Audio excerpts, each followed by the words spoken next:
कबीर एक तूफान है जिन्होंने समाज, धर्म और अध्यात्म के क्षेत्र में हलचल पैदा कर दी थी।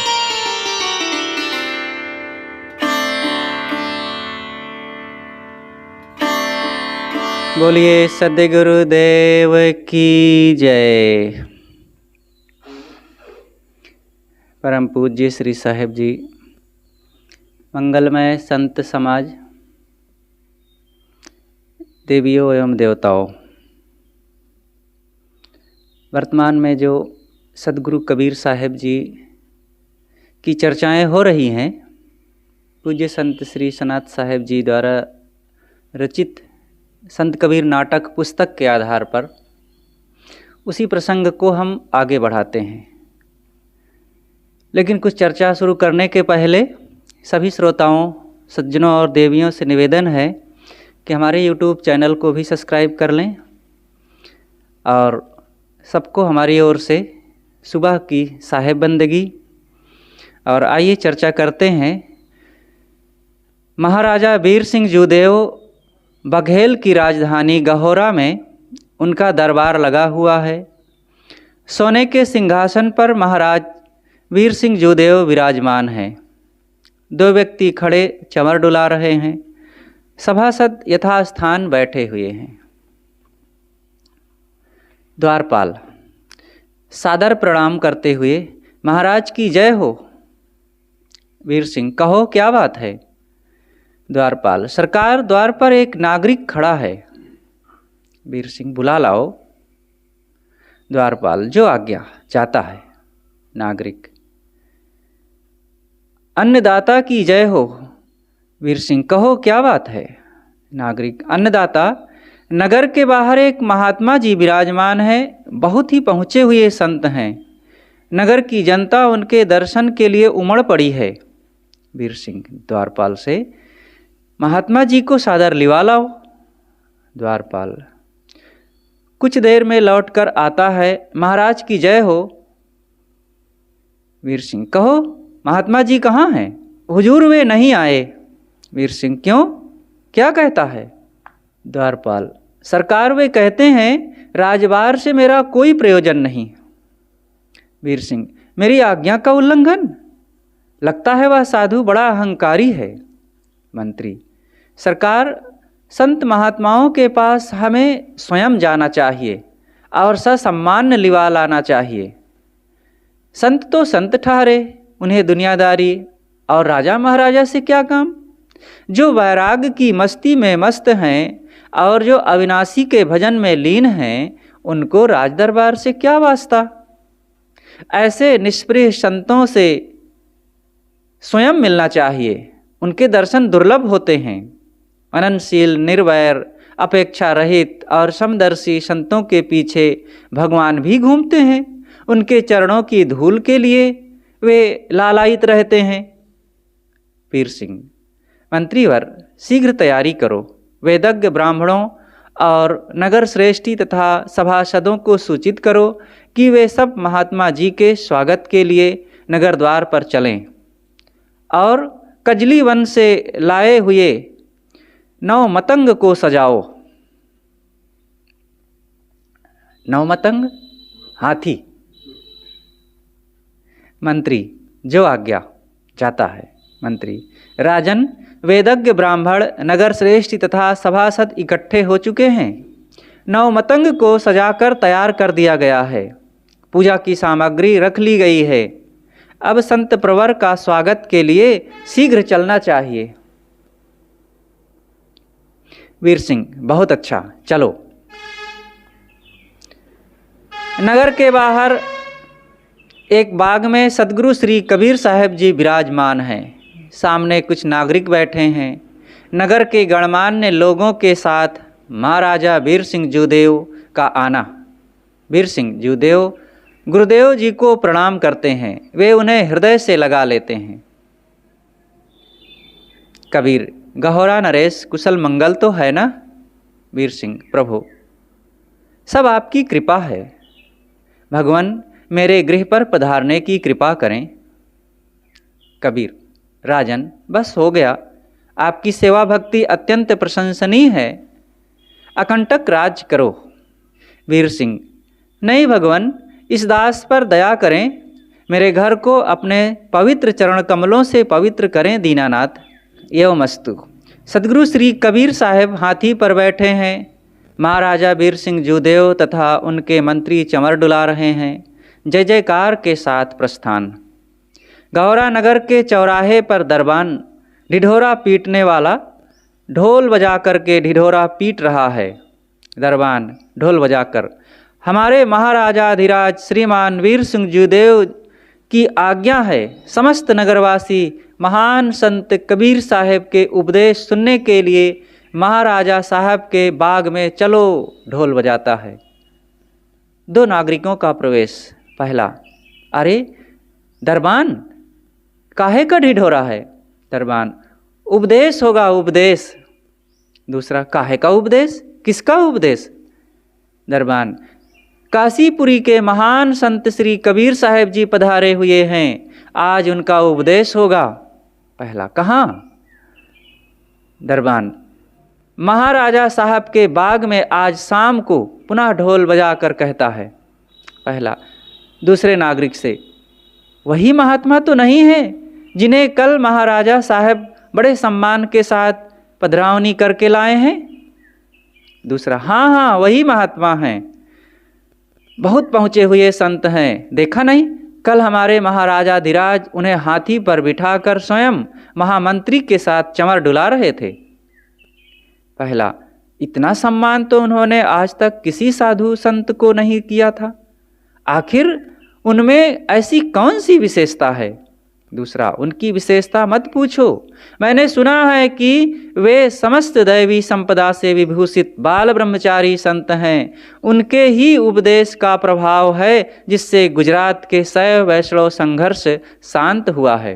हिंदू और मुसलमान दोनों को उन्होंने उनकी त्रुटियों के लिए ललकारा और एकता तथा मानवता की शिक्षा दी। आज वे अपनी दिव्य रहनी के कारण जगत पूज्य हैं। पहला, तब तो ऐसे संत के दर्शन अवश्य करना चाहिए। दूसरा, हाँ भाई, ऐसा अवसर बार बार नहीं मिलता, चलो शीघ्र चलें।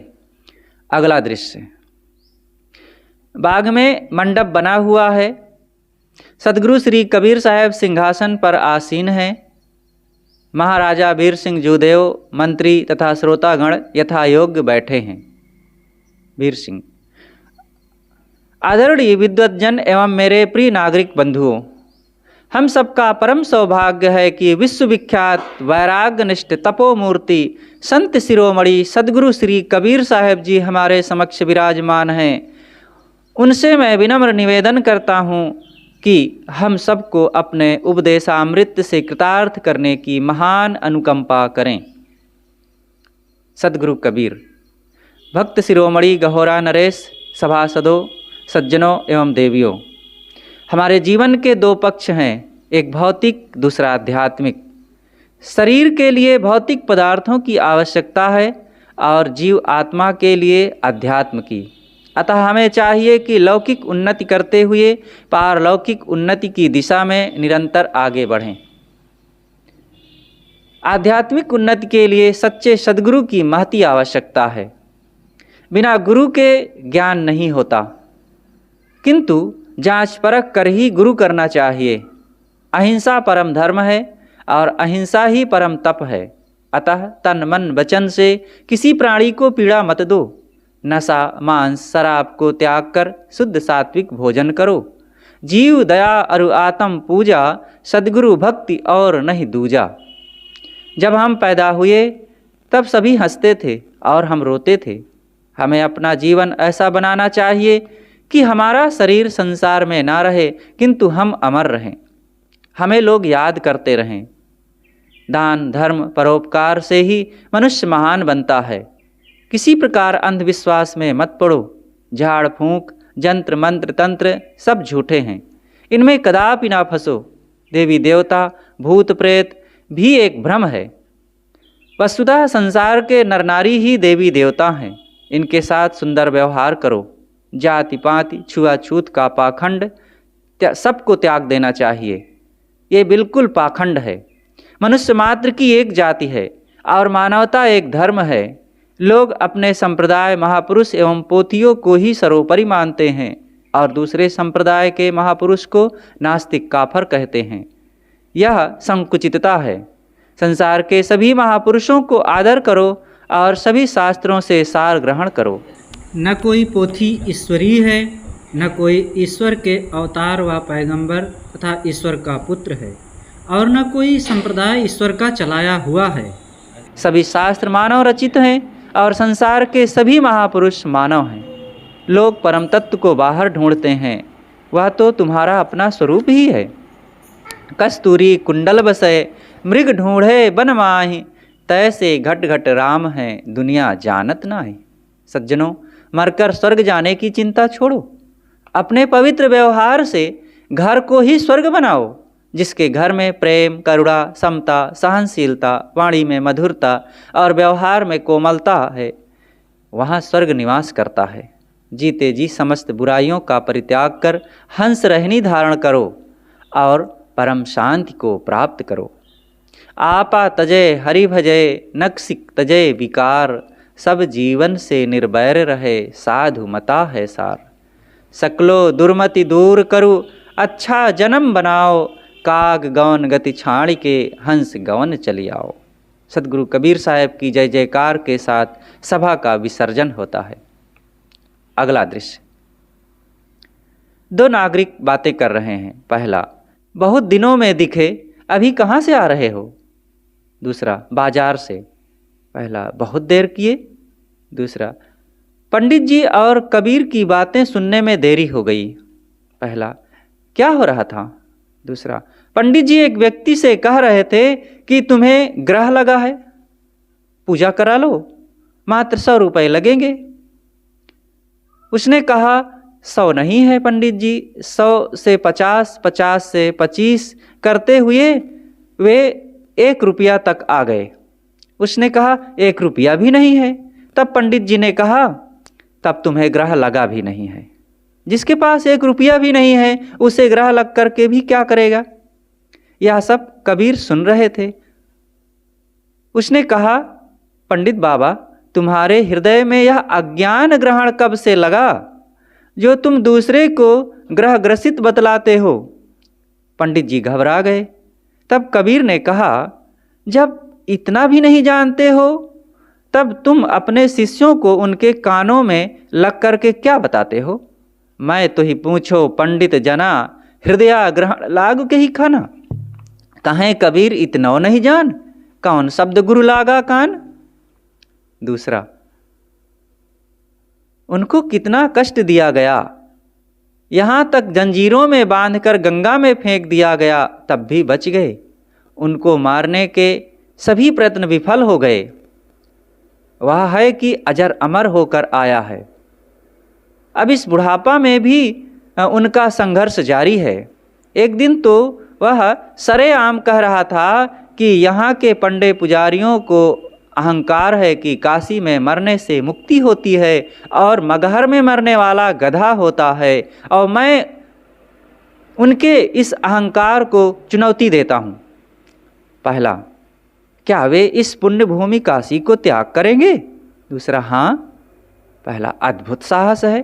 दूसरा, अच्छा भाई चलो चलते हैं, अब बहुत समय हो गया है। अगला दृश्य, एक मंदिर के चबूतरे पर 4 पंडित बैठे बातें कर रहे हैं। पहला, दूसरे पंडित से, कहो महाराज, दर्शन कर लिए विश्वनाथ जी के? कैसे लगी काशीपुरी? दूसरा, मैं तो धन्य हो गया यहाँ आकर। यहाँ साक्षात भगवान शंकर विराजमान हैं। यहाँ की शोभा क्या पूछना। हम तो भाई मिथिला के पंडित हैं, काशी जी की जैसी महिमा सुनते थे वैसे ही यहाँ आकर देखी। तीसरा, यह काशीपुरी शिव जी की त्रिशूल पर बसी है। यह मुक्ति भूमि है। यहाँ चारों खान के जितने देहधारी जीव हैं, शरीर त्याग करने पर सब मुक्त हो जाते हैं। चौथा, यहाँ मरने वालों को भगवान शंकर तारक मंत्र सुनाकर मुक्त कर देते हैं। इसीलिए ऋषि मुनि, देव दानव, नर नाग किन्नर सभी यहाँ मरने की आशा लगाए रहते हैं।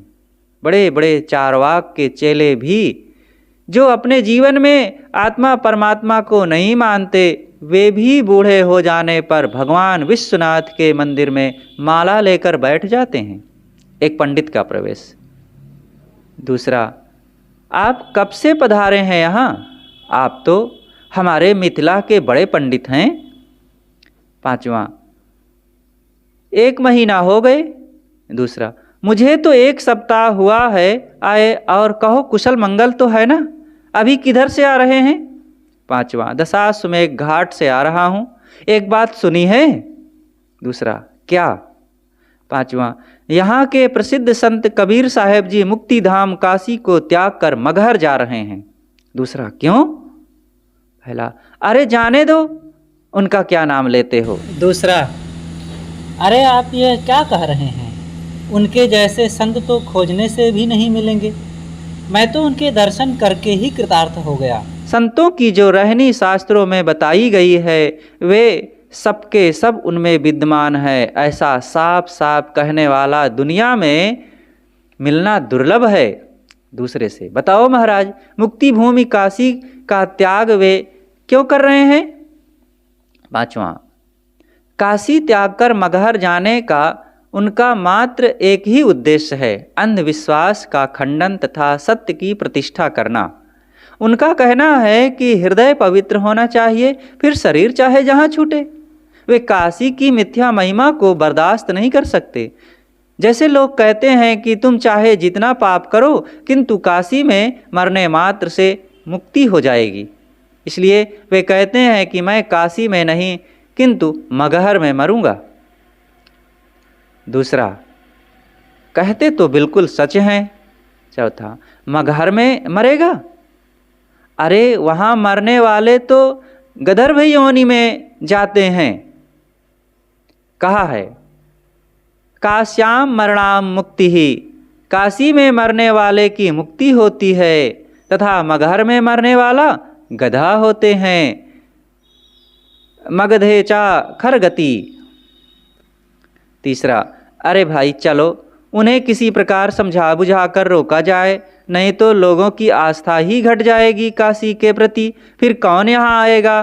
तीर्थ ही तो हमारी खेती है, हर तरह से इसकी रक्षा करनी चाहिए, नहीं तो खाने को लाले पड़ेंगे।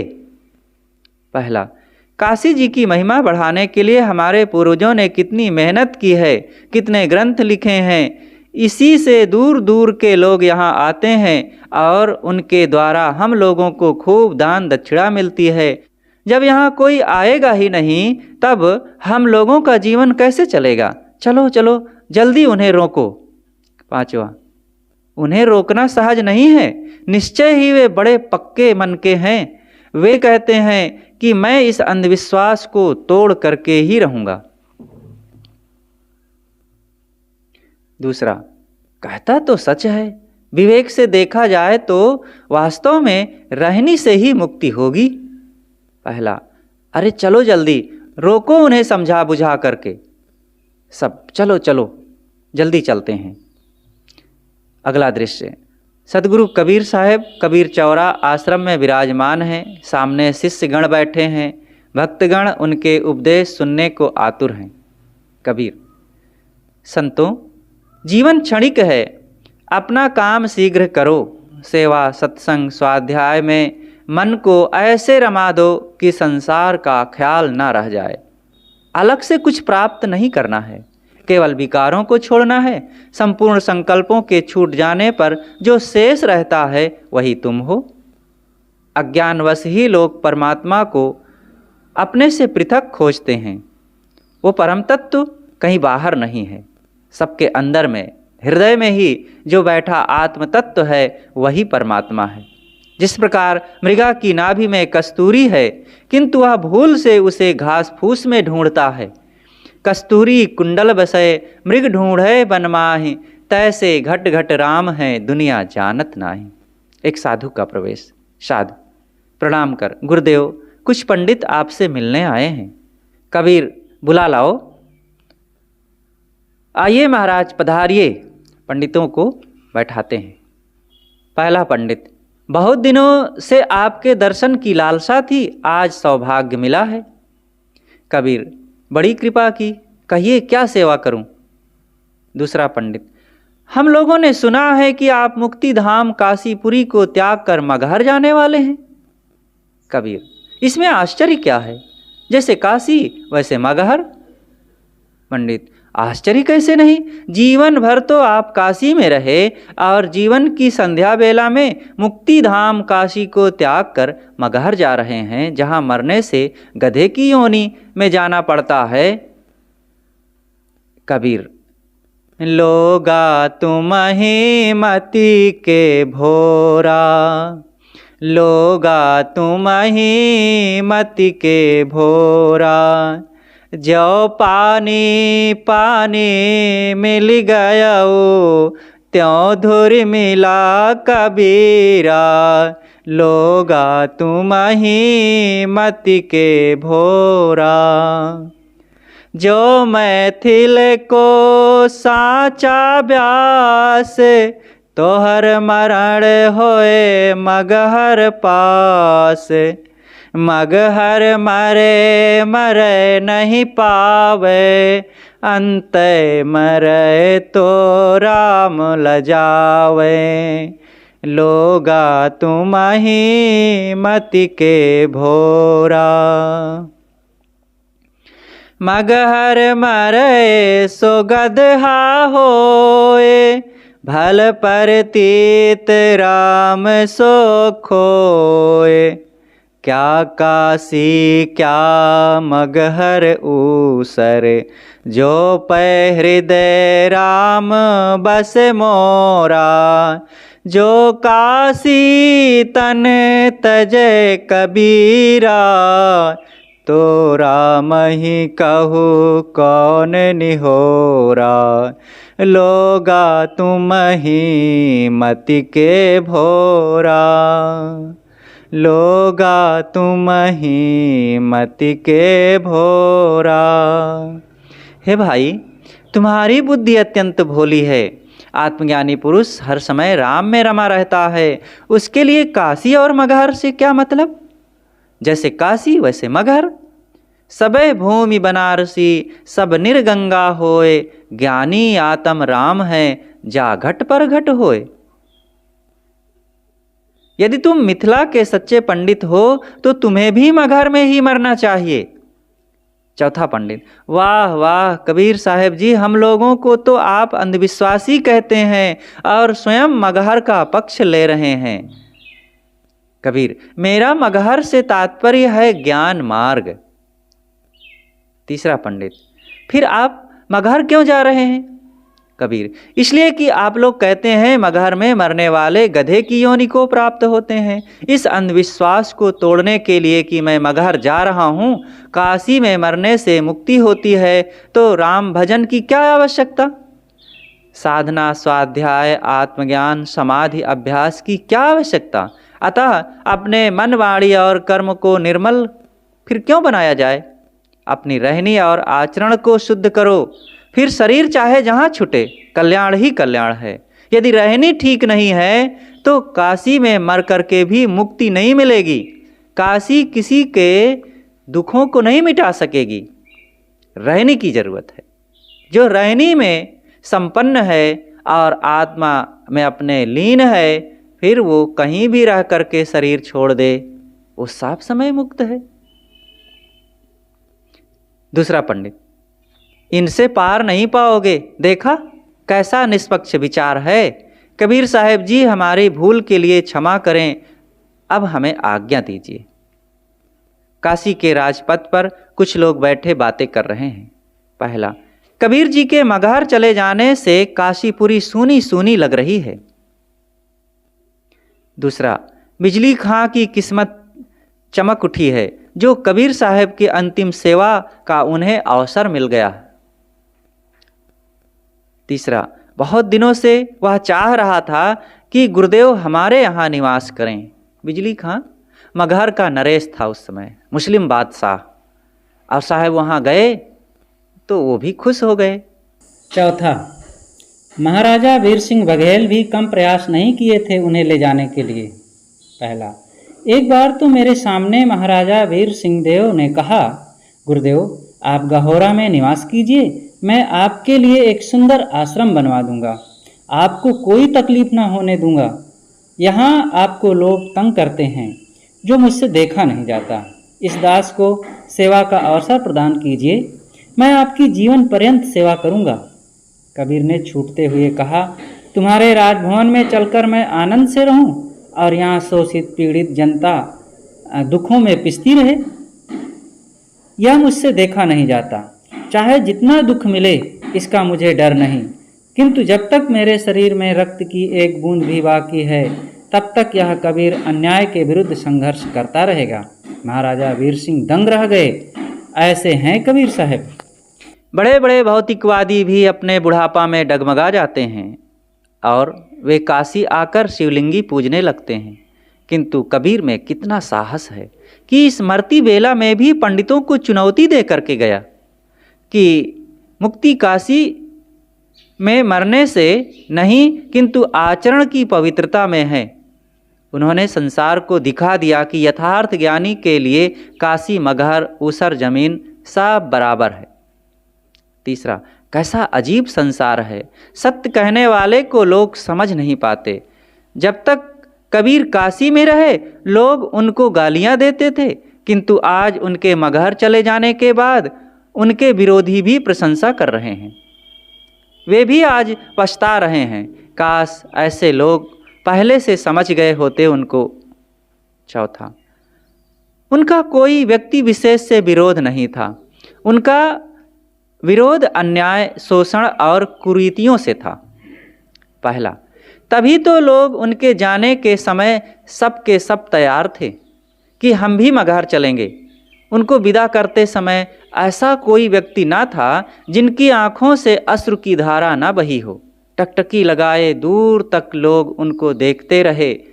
जब तक वे आंखों से ओझल ना हो गए तब तक लोग उनकी तरफ ही नज़र गड़ाए रखे। अंत में जैसे जुआड़ी समस्त पूंजी जुआ में हार कर लौटता है, वैसे सब लोग लौट आए निराश होकर। दूसरा, धन्य है मगहर की उस पुण्य भूमि को जहाँ ऐसे महान आत्मा का पदार्पण हुआ। अब काशी उजड़ सी गई है, यहाँ लगता ही नहीं कि कुछ अपना कोई है। तीसरा, अखंड वैराग्य और अद्भुत व्यक्तित्व है उनका। बड़े बड़े राजे महाराजे उनके शिष्य हुए, परंतु उन्होंने किसी से कुछ ना चाहा। जो कुछ मिला वह सब लुटा गए। चौथा, उनके जैसा संत दुर्लभ है। अगला दृश्य, मगहर की आमी नदी के किनारे एक पर्णकुटी बनी है। कुशासन पर गुरुदेव विराजमान हैं। नवाब बिजली खां चरण दबा रहे हैं। आसपास सब साधु संत बैठे हैं। भक्त लोगों की भीड़ लगी है। कबीर, 10 दरवाजे का पिंजरा यह पुराना हो गया है। देखो यह पंछी कब तक अब इसमें रहता है। इस पिंजरा में लोग मौत का नाम सुनते ही कांप जाते हैं। कितना मोह है इस शरीर का, किंतु कौन बचेगा भला। आया है सो जाएगा राजा रंक फकीर, एक सिंहासन चढ़ चले एक बंधे जात जंजीर। बिजली खां, सिंहासन और जंजीर सब तो यहीं छूट जाते हैं गुरुदेव। कबीर, तुम ठीक कहते हो बिजली। भौतिक सिंहासन और जंजीर अवश्य छूट जाते हैं, किंतु जिनके मन वाणी और कर्म निर्मल हैं, ऐसे वासना मुक्त पुरुष परम शांति एवं स्वरूप स्थिति रूपी सिंहासन पर बैठ कर जाते हैं। और मोही आदमी मोह की जंजीरों में बंध कर जाता है, वासना की जंजीरों में बंध कर जाता है। इसी से तो अज्ञानी लोग रोते हैं, किंतु विवेकी को मौत का कोई भय नहीं होता।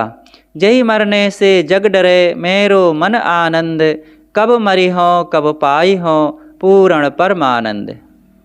एक साधु का प्रवेश। साधु, प्रणाम कर। गुरुदेव, पंजाब से संत नानक पधारे हुए हैं। कबीर, सादर लिवा लाओ। साधु का जाना।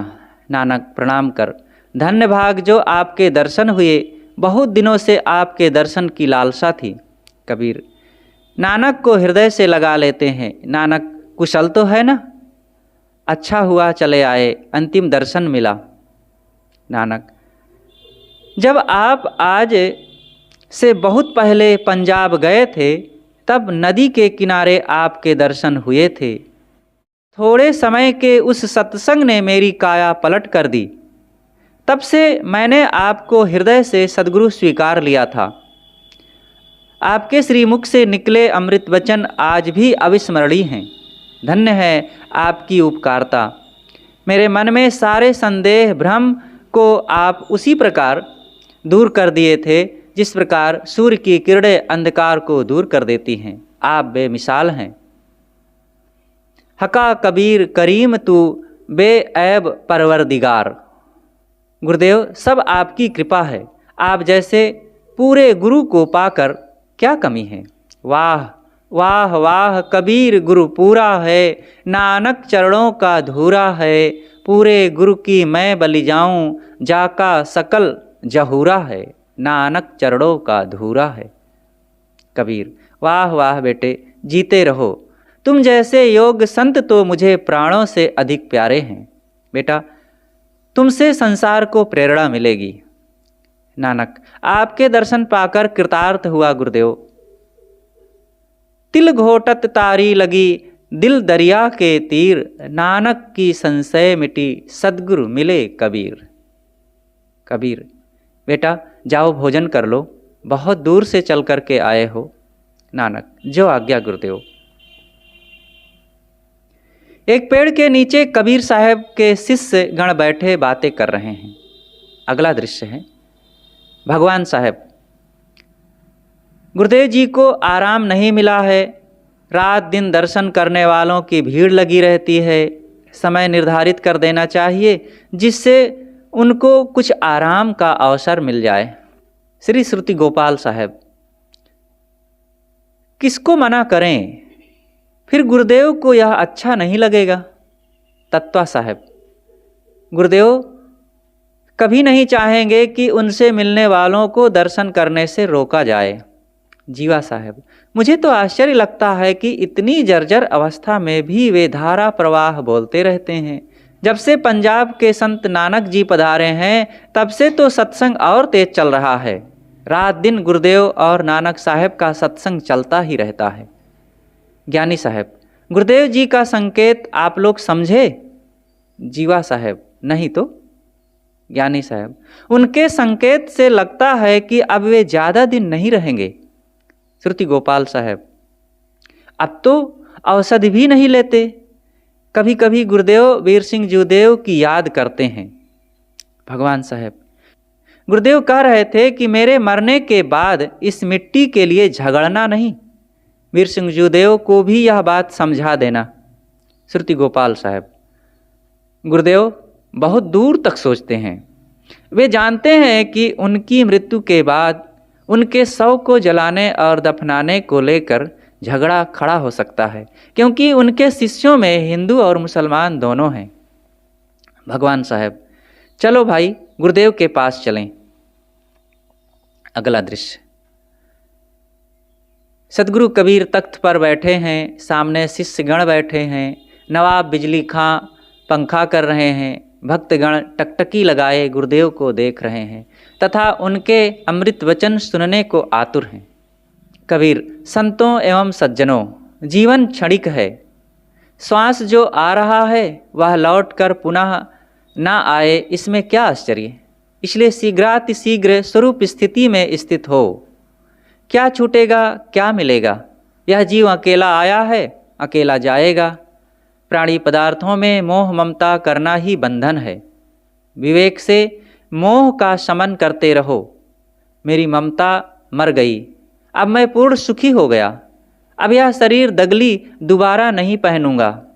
अब सांसारिकता की ठंडी नहीं लगेगी। सुर नर मुनियो देवता सात द्वीप नौ खंड, कहीं कबीर सब भोगिया देह धरे को दंड। या देह ही नहीं रहेगी तो दंड किसे मिलेगा। मैं यही चाहता हूँ कि आप लोग भी सब आशा चाहना त्याग कर मेरे जैसे परम सुखी हो जाओ। तो जो तू चाहे मुझको छाड़ सकल की आस, मुझ ही ऐसा होए रहो सब सुख तेरे पास। अब कुछ करना शेष नहीं, जिस घड़ी का इंतजार था वह भी बिल्कुल नज़दीक आ रही है। आह, कितना मिलन की बेला है, परम शांति अखंड आनंद। जही मरने से जग डरे मेरो मन आनंद, कब मरी हो कब पाई हो पूर्ण परमानंद। बिजली खां गुरुदेव। कबीर, बिजली, जो कहना हो निसंकोच कहो, यह समय दोबारा ना मिलेगा। बिजली खां, गुरुदेव, आपके इंतकाल के बाद आपकी आखिरी रस्म किस कायदे से अदा की जाए? हुजूर, बंदा आपके हर हुक्म को तामील करेगा। कबीर, बिजली, मैं आदमी हूँ, सिर्फ आदमी, और आदमियत की शिक्षा देता रहा। हिंदू और मुसलमान दोनों नाम झूठे हैं, इसलिए जलाने और गाड़ने को लेकर कभी झगड़ा मत करना। जब जैसा हो कर देना। मैं जलाने और गाड़ने के आग्रह में नहीं हूँ। चाहे जलाओ चाहे गाड़ो, इससे कोई फर्क नहीं पड़ता। तुम इंसान हो, शुद्ध इंसान रहो। मजावी भावनाओं को त्याग कर आपस में भाईचारे का बर्ताव करना, प्रजा का पुत्र के समान पालन करना। ऐसा काम करो जिससे ऊंच नीच की खाई पट सके, और हिंदू मुसलमान ही नहीं किंतु पूरी दुनिया को अपने में समा सको। ऐसा विशाल हृदय बनाओ। कौन अपना कौन पराया है? मुझे तो सब प्यारे हैं। अब मैं तुम सब लोगों से यही चाहता हूँ कि अपनी प्रेम धारा से सबको अपलावित करो। तुम्हारे हृदय में प्रेम का अजस्र स्रोत फूट पड़ना चाहिए, यही मेरी अंतिम शिक्षा है। पोथी पढ़ी पढ़ी जगमुआ, पंडित हुआ न कोय, ढाई आखर प्रेम का पढ़े सो पंडित होए। बिजली, अब मुझे लेटा दो, विश्राम करना है। बिजली खां गुरुदेव को लेटा देते हैं और सब शांत हो गए। कुछ देर के बाद बिजली खां, गुरुदेव गुरुदेव, गला रुंध जाता है। गुरुदेव गुरुदेव। भाइयों, गुरुदेव जी नहीं रहे, अपने स्वरूप में लीन हो गए। सब शांत, चारों तरफ सन्नाटा छा जाता है। श्रुति गोपाल साहब, भाइयों धैर्य रखो। भगवान साहब, वे शरीर को तो कब के छोड़ चुके थे। ज्ञानी साहब, अब शीघ्र ही अपने गुरु भाइयों को खबर दिया जाए, जिससे वे सब गुरुदेव के पार्थिव शरीर का अंतिम दर्शन कर सकें। बिजली खां दूत से, तुम फौरन गहोरा जाओ और वीर सिंह जूदेव को खबर करो कि मगहर में गुरुदेव का इंतकाल हो गया है। दूत, जो आज्ञा। बिजली खां दूसरे दूत से, तुम काशी जाओ और काशी नरेश को सूचित करो। दूत, जो आज्ञा। अगला दृश्य, गहोरा नरेश, महाराजा वीर सिंह जूदेव, बघेल का राजमहल, रनिवास में महारानी कमलावती अपनी सहेलियों से बातें कर रही हैं। कमलावती, सखियों, महाराज को रतनपुर गए 1 सप्ताह हो गया, अभी तक न कोई दूत आया न खबर मिली। पहली, देवी चिंता की कोई बात नहीं, महाराज राजकुमार वीरभानु का ब्याह कर शीघ्र ही लौटेंगे। दूसरी, हमारे महाराज बड़े प्रतापी हैं, रतनपुर नरेश की विशेष आग्रह से रुक गए होंगे। कमलावती, सखियों, जब से गुरुदेव जी काशी से मगहर गए हैं, बार बार गुरुदेव के स्मरण होते हैं, उनकी याद आती है। उनसे उनके दिव्य रहनी और पावन उपदेश रह रह कर याद आते हैं। आहा, जैसे मुख से अमृत झर रहे हों। उन्होंने कहा था, कमला, जीवन क्षणिक है, साधना में मन दो। जीवन का परम लक्ष्य शांति की प्राप्ति है। उनकी वाणी ऐसी लगती है कि हरदम सुनती रहो। पहली, जिनका जीवन ही अमृतमय है, उनकी वाणियों में अमृत क्यों ना होगा। कंचुकी का प्रवेश। कंचुकी, प्रणाम कर, महारानी की जय हो, मगहर से दूत आया है।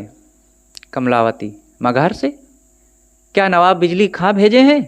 मैं उनसे गुरुदेव का कुशल मंगल पूछूंगी। दूत को शीघ्र बुलाओ। कंचुकी जाती है और कुछ क्षण में दूत के साथ प्रवेश।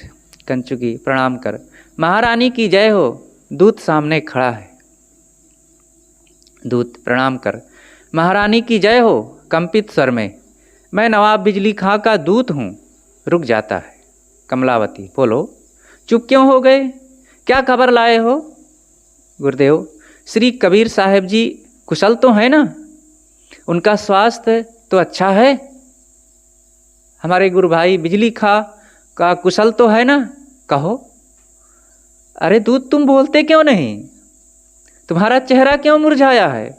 हे भगवान, ये दूत को क्या हो गया है? बोलो, कुछ तो बोलो।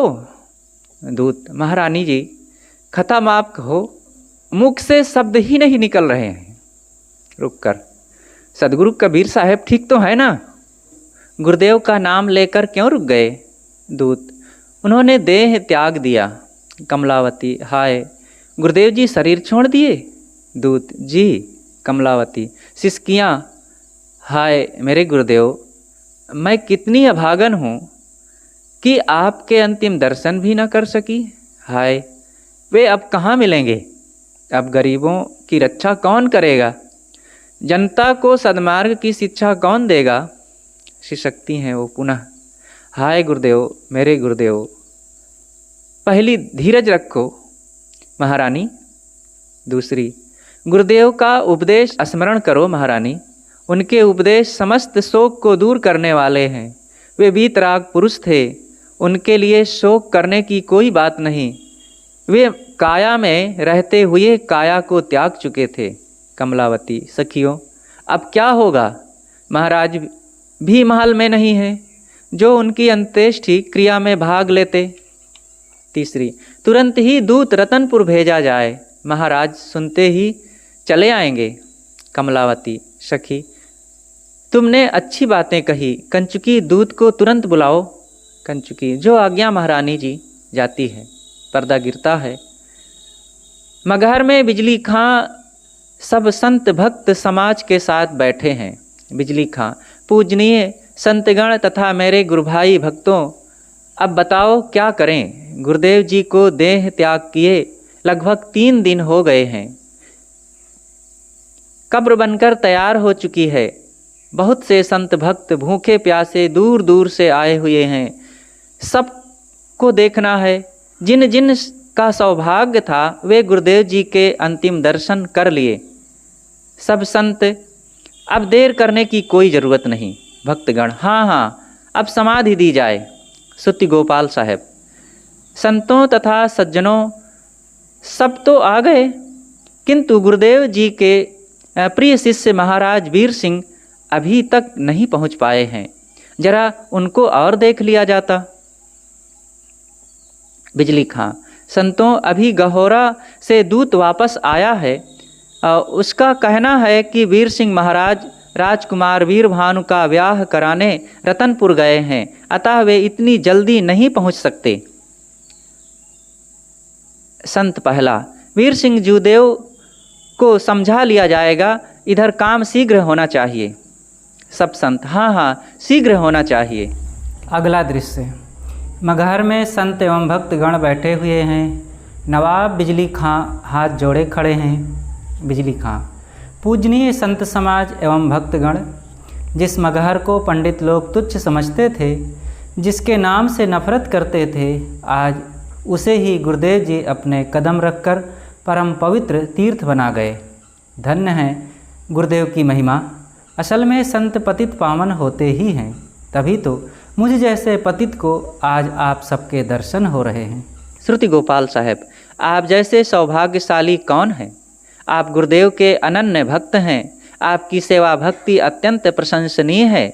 भगवान साहब, गुरुदेव के अंतिम अवस्था तक आपने जो सेवा की है उसकी मिसाल नहीं। जब तक सूरज और चांद रहेगा, जब तक यह धरती रहेगी, तब तक आपकी अक्षय कीर्ति संसार में परिव्याप्त रहेगी। आपका बनवाया हुआ सदगुरु कबीर साहब की समाधि आपकी अनन्य निष्ठा का प्रतीक बनी रहेगी। बिजली खां, संतों, गुरुदेव का एहसान बहुत बड़ा है। मैं कई जन्मों तक उनकी सेवा करता तो भी उर्ण ना हो सकता, क्योंकि गुरुदेव का महावाक्य है, सब धरती कागज करूं, लेखनी सब बन राय, सात समुद्र की मसी करूं, गुरगुण लिखा न जाए। अगर मैं अपने शरीर की चमड़ी निकालकर गुरुदेव के चरणों की जूती बना दूं, तब भी मैं उनके अनंत उपकार का बदला नहीं चुका पाऊंगा, क्योंकि मेरी ओर से जो सेवा होगी वह सब नाशवान होगी और गुरुदेव का दिया हुआ ज्ञान अविनाशी है। जागू साहब, धन्य है आप जैसे परम भक्त, क्यों ना ऐसा कहे। तभी तो गुरुदेव का आपको अंतिम सेवा करने का सौभाग्य प्राप्त हुआ। बिजली खां, मैंने क्या किया, यह सब तो उनकी ही मेहरबानी है। ऐसे निष्प्रिय संत का मिलना कठिन है। अब तो आप सबका ही सहारा है। इस दास पर आप सब संतों की कृपा बनी रहे। दूत प्रणाम कर, महाराज की जय हो। महाराजा गहोरा नरेश वीर सिंह जूदेव पधार रहे हैं। बिजली खां, सादर लिवा लाइए। महाराजा वीर सिंह जूदेव का प्रवेश। बिजली खां आगे बढ़कर, आइए गहोरा नरेश पधारिए। दोनों मिलते हैं। वीर सिंह संतों को प्रणाम करते हैं। बिजली खां, गुरुदेव के शरीर त्याग की खबर तो मिली होगी। वीर सिंह, हाँ गुरु भाई, किंतु मैं गहोरा में नहीं था। राजकुमार वीरभानु की बारात में रतनपुर गया था। महारानी कमलावती का पत्र पाते ही मैं बारात को रतनपुर में ही छोड़कर आ रहा हूँ। गुरुदेव के अंतिम दर्शन के लिए आंखें तरस रही हैं। अब शीघ्र ही गुरुदेव का दर्शन करवाइए। बिजली खां, क्षमा करें नरेश, विलंब हो रहा था इसलिए मैंने समाधि दे दी। अब उनका दर्शन असंभव है। वीर सिंह, क्या कहा, समाधि दे दी? बिजली खां, हाँ गुरु भाई। वीर सिंह, बिजली खां, शीघ्र ही कब्र खोदकर गुरुदेव जी का शव मुझे दो। मैं हिंदू संस्कृति के अनुसार उनका अग्नि संस्कार करूंगा और उनके पवित्र भस्म को गंगा मैया में विसर्जित करूंगा तथा उनके पावन अस्थियों को रखकर उस पर मंदिर बनवाऊंगा। शीघ्र कीजिए। बिजली खां, गहोरा नरेश, विवेक से काम लीजिए। समाधि बन चुकी है, अब वह तोड़ी नहीं जा सकती। वीर सिंह, बिजली खां, मान जाओ मेरी बात, वरना आपका कुशल ना होगा। बिजली खां, यह कदापि संभव नहीं। मैंने गुरुदेव की समाधि अनन्य निष्ठा से बनवाई है, यह 3 काल में तोड़ी नहीं जा सकती। वीर सिंह, बिजली खां, तुम क्षत्रियों के हठ देखे नहीं हो। मुझे तलवार उठाने को विवश ना करो। जब तक मेरी तलवार में ताकत है, कोई माई का लाल मुझे रोक नहीं सकता। मैं कब्र खुदवा कर गुरुदेव का शव लेकर ही जाऊंगा। बिजली खां, जो मर्जी वह करो, किंतु मैं अपने जीते जी कब्र खोदने नहीं दूंगा। वीर सिंह, तो तैयार हो जाओ, अब युद्ध में तुम्हें जीत कर ही गुरुदेव का शव ले जाऊंगा। बिजली खां, मैं तैयार हूँ। वीर सिंह सेनापति से, सेनापति युद्ध का डंका बजाओ। सेनापति, जो आज्ञा। अगला दृश्य आता है। जुझारू बाजे बजने लगे, तोपों की आवाज़ उठती है। दोनों दल आमने सामने खड़े हैं। श्रुति गोपाल साहब और भगवान साहब का प्रवेश। श्रुति गोपाल साहब, ठहरो, युद्ध बंद करो। भगवान साहब, रुक जाओ, जरा सुनो तो। श्रुति गोपाल साहब, गहोरा नरेश, जरा शांत चित्त से सुनिए। गुरुदेव जी ने अंतिम बेला में क्या कहा था? मेरे शव को जलाने और गाड़ने को लेकर कभी झगड़ा मत करना। मैं सबका हूँ और सब मेरे हैं। ना मैं हिंदू हूँ ना मुसलमान, मैं आदमी हूँ, सिर्फ आदमी। हिंदू और मुसलमान दोनों नाम झूठे हैं। भगवान साहब, गुरुदेव ने बिजली खां को समझाते हुए कहा था, बिजली, वह काम करो जिससे हिंदू और मुसलमानों के बीच की खाई पट सके। मजहबी भावना को त्याग कर सबसे भाईचारे का बर्ताव करो। अपने प्रेम से सबको अपलावित कर दो। श्रुति गोपाल साहब, नरेश, आपके लिए गुरुदेव ने कहा था वीर सिंह को समझा देना कि वह झगड़ा ना करे। आप गुरुदेव के एकनिष्ठ शिष्य हैं और आपको यह काम शोभा नहीं देता। हम सब मिलजुल कर गुरुदेव की अमृतवाणी का प्रचार प्रसार करें। आपसी भेदभाव को भूलकर ही कुछ किया जा सकता है। तभी तो गुरुदेव ने अपने साथ चलने के लिए उन्हीं लोगों को कहा था जो अपनी अहंता ममता के घर को अपने हाथों फूंक सके। यह महामंत्र याद करें। कबीर खड़ा बाजार में लिए लुआठा हाथ, जो घर जा रहे आप ना चले हमारे साथ। हम उनके अनुयायी ही यदि सांप्रदायिकता को बढ़ावा देंगे तो कहाँ हम उस युग पुरुष को समझ सके जिन्होंने आजीवन हिंदू मुसलमान एकता का स्वर बुलंद किया था। वीर सिंह और बिजली खां दोनों तलवार डालकर संतों के चरणों में गिर पड़ते हैं। वीर सिंह, क्षमा करें संत भगवान, क्षमा करें। प्रिय गुरु भाई बिजली खां, मुझे क्षमा करो। बिजली खां, मेरा कसूर माफ़ करो। मुझे गुरुदेव ने बार बार कहा था कि झगड़ा मत करना, परंतु हम नासमझी किए। महाराज वीर सिंह, मुझे क्षमा करो, एक दूसरे से गले लगते हैं। वीर सिंह, प्रिय गुरु भाई बिजली खां, जैसे आपने सदगुरु कबीर साहब जी की समाधि बनवाई है, वैसे मेरी भी अभिलाषा है इस पुण्य भूमि मगहर में एक मंदिर सदगुरु कबीर साहब के यादगार में बनवाने की। बिजली खां, गहरा नरेश, चाहे जहाँ आप खुशी से मंदिर बनवा सकते हैं, यह राज्य भी आप अपना ही समझिए। अंदर जाकर कुछ फूलमाला और एक चादर लेकर लौटते हैं। यह लीजिए, गुरुदेव पर चढ़ा हुआ यह चादर पुष्पमाला। वीर सिंह, धन्य हो गुरु भाई। फूलमाला को हृदय से लगाते हैं। यह मेरे गुरुदेव की स्मृति चिन्ह है। दोनों गले मिलते हैं। बिजली खां, गुरु भाइयों आओ, आज हम सब मिलकर इस पुण्य अवसर पर गुरुवाणी बीजक का पाठ कर अपने जीवन को कृतार्थ करें। संतों एवं भक्तगण मिलकर बीजक का पाठ करते हैं। भाई रे दुई जगदीश कहाँ ते आया, कहू कौने बौराया। दुई जगदीश कहाँ ते आया, अल्लाह राम करीमा के सौ, हरि हजरत नाम धराया। दुई जगदीश कहाँ ते आया, गहना एक कनक ते गहना, या में भाव न दूजा। कहन सुनन को दुई कर थापे, एक निमाज के पूजा। दुई जगदीश कहाँ ते आया, भाई रे दुई जगदीश कहाँ ते आया। वही महादेव वही मुहम्मद, ब्रह्मा आदम कहिए। को हिंदू को तुर्क कहावे, एक जिमी पर रहिए।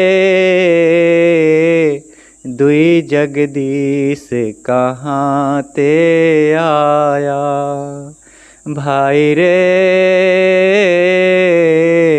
दुई जगदीश कहाँ ते आया। कहीं कबीर राम रमि रहिए, हिंदू तुर्क न कोई। गुप्त प्रगट है एक दूधा, काको कहिए ब्राह्मण शूद्रा। झूठे गर्भ भूलो मत कोई, हिंदू तुर्क झूठे कुल दोई। पूरब दिशा हरि को बासा, पश्चिम अल्लाह मुकामा। दिल माँ खोजी दिल ही माँ खोजो, यह करी मारामा। दुई जगदीश कहाँ ते आया। बोलिए सदगुरु कबीर साहेब की जय।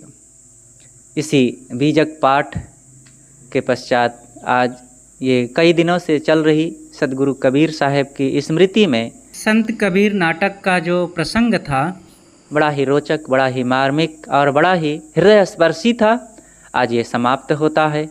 आप सबको सादर नमन करते हुए और सभी संतों, भक्त सज्जनों, माताओं, बहनों को बंदगी करते हुए हम यहीं पर ये कार्यक्रम को समाप्त करते हैं और पुनः आप सबसे निवेदन करते हैं कि ऐसे महापुरुष संतों और गुरुजनों की वाणियों को और उनके ज्ञान से लाभ लेने के लिए सदगुरु कबीर आश्रम कौशाम्बी यूट्यूब चैनल को सब्सक्राइब करें और हमारे संतों द्वारा सदगुरु कबीर के इन संदेशों को आत्मसात करके जीवन को कल्याण की तरफ अग्रसर करें। और बस यहीं पर पुनः बंदगी करते हुए इस कार्यक्रम को समाप्त करते हैं। साहे बंदगी, साहे बंदगी।